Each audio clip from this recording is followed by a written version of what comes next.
ഖത്തറിൽ സ്കൂൾ തുറക്കാൻ ദിവസങ്ങൾ മാത്രം ബാക്കിയിരിക്കെ സുരക്ഷാ നടപടികൾ ഊർജിതമാക്കിയ അധികൃതർ 600-ലേറെ സ്കൂൾ മേഖലകളിൽ പൊതുമരാമത്ത് വിഭാഗം റോഡ് സുരക്ഷ ശക്തിപ്പെടുത്തി. സ്കൂളുകളുടെ നവീകരണവും പൂർത്തിയായി.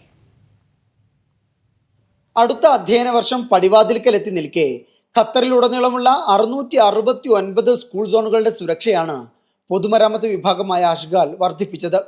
ഇവിടങ്ങളിലെ ട്രാഫിക് സിഗ്നലുകളുടെ നവീകരണം, ക്രോസിംഗ് അടയാളപ്പെടുത്തൽ, അഗ്നിസുരക്ഷാ സംവിധാനങ്ങൾ മെച്ചപ്പെടുത്തൽ തുടങ്ങിയ ജോലികൾ പൂർത്തിയാക്കിയതായി അഷ്ഗാൽ അറിയിച്ചു.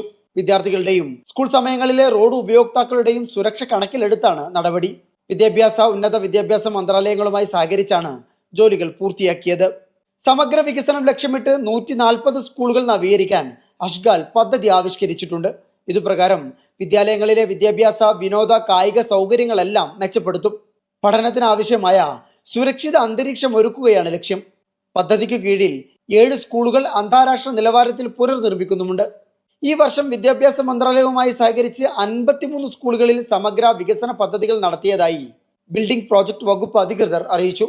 2013 മുതലാണ് വിദ്യാർത്ഥികളുടെ സുരക്ഷ കണക്കിലെടുത്ത് Ashghal school zone safety programme ആരംഭിച്ചത്. Media 1, Doha.